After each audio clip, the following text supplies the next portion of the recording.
भगवान महादेव शिव और जगत जननी माँ जगदम्बा के चरणों में नमन करते हुए मैं चंद्रगुप्त कुमार।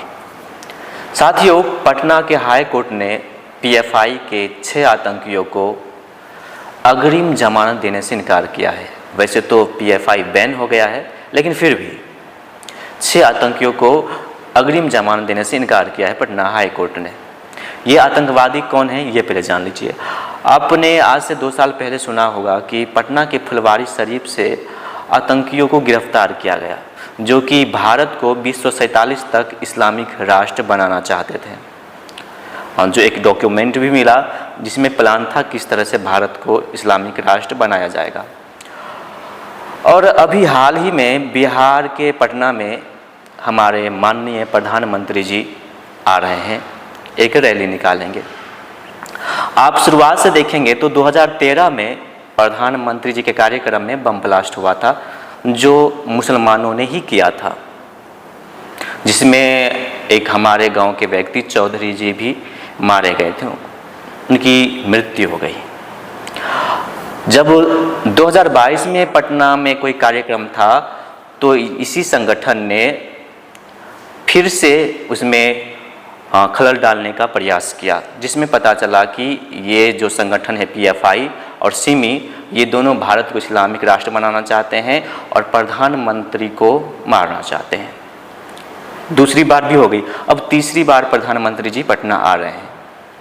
तो कहा, मैंने एक न्यूज़ पढ़ा जिसमें देखा कि लगभग 500 पुलिस प्रशासन रहेंगे और जो ट्रैफिक पुलिस वाले हैं वो भी रहेंगे, समझिए 800 1000। लेकिन इतने से काम नहीं चलेंगे, सुरक्षा बल को बढ़ाइए, कम से कम 2000 4000 होना ही चाहिए, क्योंकि रैली में ब्लास्ट हो चुके हैं। दूसरी बात मैं बताना चाहता हूं कि जब फुलवारी शरीफ से आतंकियों को गिरफ्तार किया गया था, पीएफआई के आतंकियों को और सिमी संगठन के आतंकियों को, बहुत सारे मुस्लिम समर्थन में भी उतरे थे कि नहीं नहीं नहीं, लेकिन ये जांच में सही निकला। तो इस जांच के दौरान आज कोर्ट ने जो बयान दिया है, जो कहा है कि जमानत नहीं मिलेगी, तो जांच के मुताबिक ही उन्होंने कहा। तो एफआईआर हुआ था 26 मुसलमानों पर, लेकिन पकड़े गए 6। और ये बिहार के फुलवारी शरीफ में लगभग 15,000 प्लस मुसलमानों को हथियार की ट्रेनिंग दे चुके थे। जब 15,000 प्लस मुसलमानों को ट्रेनिंग दे दिया गया था, वे आज कहाँ हैं? सिर्फ 5 ही 6 ही ये सब किया था उन्होंने। अभी तक पुलिस प्रशासन उसे क्यों नहीं पकड़ पाई? 15,000 प्लस जो जिहादी मुसलमान हैं वे कहाँ हैं?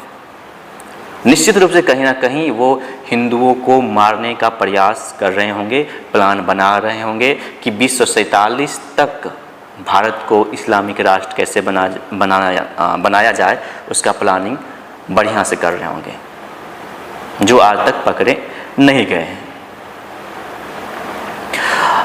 1947 का जो डॉक्यूमेंट मिला उसमें क्या था, मैं ये बताता हूँ किस तरह से भारत को इस्लामिक राष्ट्र बनाना था। उसमें पहला था कि जो मुसलमान हैं उनको हथियार मुहैया कराया जाएगा और उनको ट्रेनिंग दी जाएगी।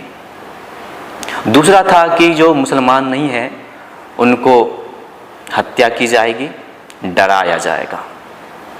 तीसरा था कि जो SC ST वर्ग के व्यक्ति हैं उनके बीच मुसलमान जाएंगे और हिंदुओं को बरगलाएंगे, आपस में तोड़ेंगे, फिर मुसलमान बनने की सलाह देंगे और बनाएंगे। चौथा था कि जो भारत के बड़े बड़े प्रशासनिक पद हैं उस पर मुसलमान जाएगा या किसी भी तरह से उन पर कब्जा करेगा। इस तरह से मुसलमानों की यानी कि पीएफआई और सिमी जो संगठन था बनाने का, इस्लामिक राष्ट्र बनाने का, ये डॉक्यूमेंट तैयार किया, लेकिन कामयाब नहीं हो सके। लेकिन उनका आज भी यह कार्य चल रहा है।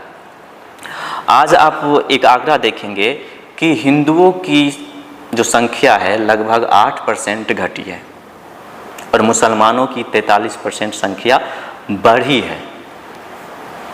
इसी तरह से उन लोगों ने जो प्लानिंग है पटना में हुआ है उसी तरह से चल रहा है, या फिर हिंदुओं को मार दे रहे हैं, प्लानिंग के तहत उनको मुसलमान बना रहे हैं, बड़े बड़े प्रशासनिक पद पर कब्जा करना चाह रहे हैं। रोज ऐसी घटना होती है। मैं कहना चाहूँगा लास्ट में कि प्रधानमंत्री जी आ रहे हैं, इनकी सुरक्षा को और ज़्यादा बढ़ाई जाए। ऐसे मैं पुलिस प्रशासन को फेल्यूर नहीं समझता, उन्होंने अच्छे से कार्य किया है, लेकिन फिर भी 2 बार घटनाएं हो चुकी है, तीसरी बार ऐसा ना हो और सुरक्षा बल बढ़ाई जाए।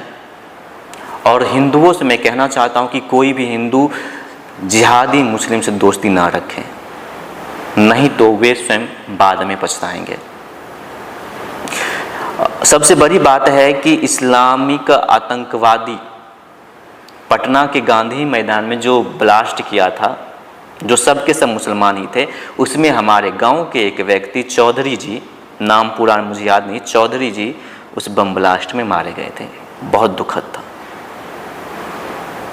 हर हर महादेव, हर हर महादेव।